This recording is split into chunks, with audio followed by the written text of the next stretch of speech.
Hey love, welcome back to my channel. So today's reading is a January 2021 summary of shadow, light and guidance for the air signs. So before we get started, I just want to quickly reintroduce myself. My name's Leonie and this is Side Chick.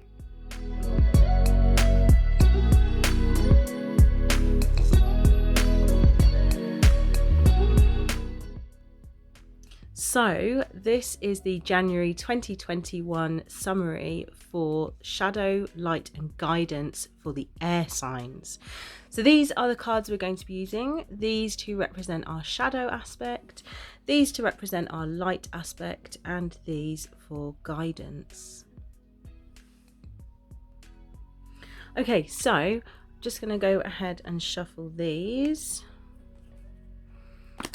So as I said, these are representing our shadow aspect. Now the shadow is stuff that is challenging for us, or things that we need to look at but we don't really want to, because generally it is kind of uncomfortable, shall we say. So for the air signs, what do we need to hear in terms of shadow aspect? What do we need to be aware of? Yeah, it is this card. I'm gonna grab this one. Let's see what this is. The temple of my body. Ooh, right, okay, so we'll put that there and put these to one side. Ooh. Right, our light aspect. So in this instance, our light aspect, this is things that are going to be helpful to us when looking at our shadow, or just generally uplifting for us for the months. So let's just have a look. Let's see. Okay, so what do we need to know for January, please? What is our light aspect for January, please? I'm going to grab this one. Oh, what's this? Lifting the veil. Beautiful. Right, let's put that there.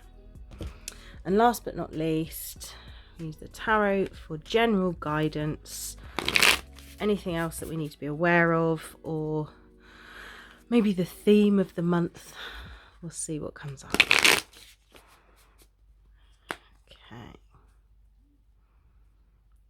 Right, so what else do we need to know for guidance, please? Right, I'm very definitely being drawn here. Beautiful. 7 of Pentacles. I love this card.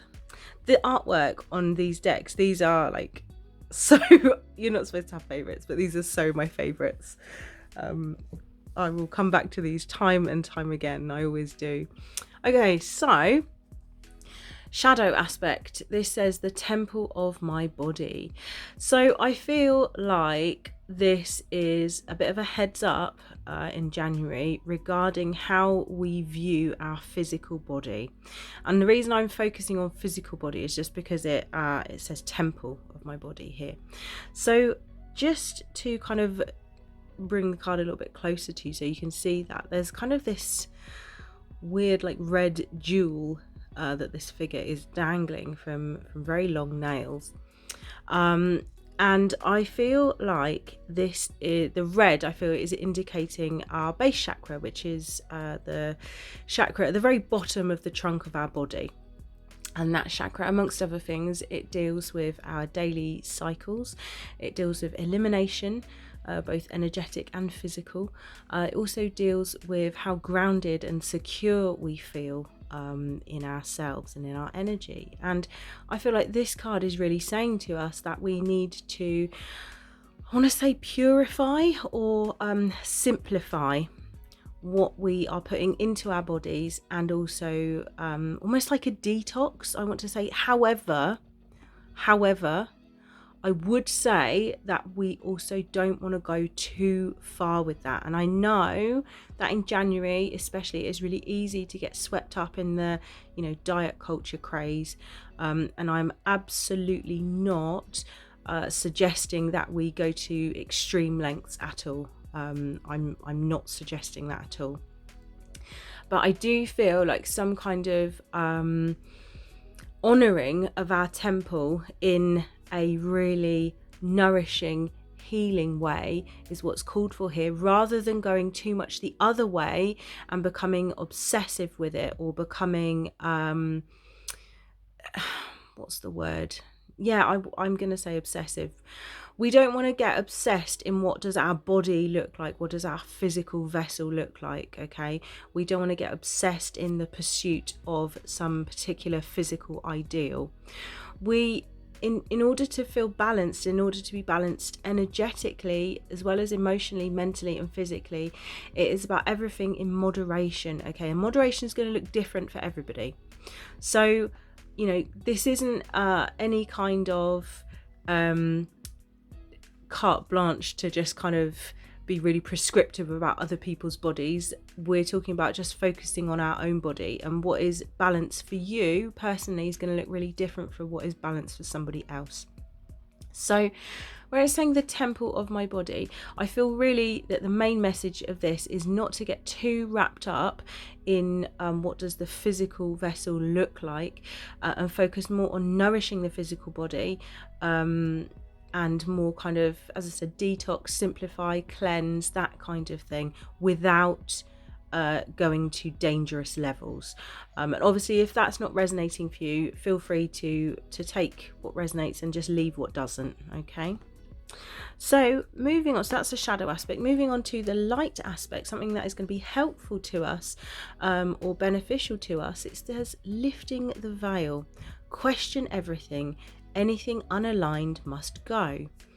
So where we have had a lot of kind of releasing in 2020, a lot of us had a lot of releasing, friendships, relationships, job setups, you know, there was a lot of changes, a lot of releasing that happened. I feel like anything now that's kind of remaining, it's almost like cleaning out a house after, like, when you're about to move. So like you've moved out all your furniture, you've given the place a clean, you've gone round, and it's like, this is the last check now. We're going around the last time to check, is there anything else that we need to clean or that needs to be thrown out or anything like that. So anything that is unaligned with your spirit, anything that is unaligned for your highest good for 2021 is now leaving. Lifting the veil, questioning everything. This is talking about greater clarity and also kind of observing the truth. Where it says lifting the veil, anything that has previously felt like an illusion or didn't feel quite right, but you couldn't really put your finger on it, you're going to have a lot more clarity, I feel, this month coming. So that is always super welcomed. With clarity, sometimes can come sharp poke in the belly sometimes, in terms of like you know, uncomfortable truths, but you know, I'd rather know than not know if it was me personally. So you know, maybe you feel the same, hopefully you do, but you know, we are getting to this point where this month, anything that is kind of not authentically aligned with us is leaving. So you know, there may be things that come out that you had not realized were the way that they are. There might be questions that you didn't know that you wanted to ask, but you suddenly become aware this month that you do want to ask, or you do have questions about certain things. So lifting the veil, we have this kind of greater clarity, this greater understanding. So last but not least, the guidance for this month, the Seven of Pentacles. This is a minor card. So minor cards in the tarot tend to talk more about things that are our own choosing, as opposed to life lessons, which are kind of governed by the major arcana. So this is the Seven of Pentacles. Traditionally, this card talks about kind of nurturing or growing material aspects or knowledge or kind of a job, finances, that kind of thing. Pentacles signifying material aspects, money aspects, career, that kind of thing there. So here we can see the figure is nurturing something that they have, we can assume that they have planted. And I would say that any kind of plans that you had been making, any kind of seeds that you've planted, any ideas or anything that you've been trying to manifest, I feel like you will start to see this month some definite signs of it growing, and maybe the first few fruits will begin to be seen. I also want to say, and my guide is kind of prompting me here to say this, if your plans are not coming along as well as you would like them to, or if anything you're trying to manifest is taking its sweet time, just double check your environment around you. So for example, when a plant is growing but it's not doing as well as we would want it to, we don't blame the plant, we look at the soil that it's growing in and then we fix that, we adjust that. So the same with your own plans and your own kind of manifestations. If things are not going according to plan, or if they're not kind of progressing as much as you would like them to, just double check the environment, check what words you're using to kind of nurture your energy, check who you're around. Are you around people who are not necessarily nurturing for you at this time? And then adjust accordingly. And remember that we're going to have help with this, because anything that's unaligned is just going to be going. So I'm going to leave it there. I hope that this has been helpful for you for January. Thank you so much for watching, and I will see you again really soon. Take care. Lots of love. Bye.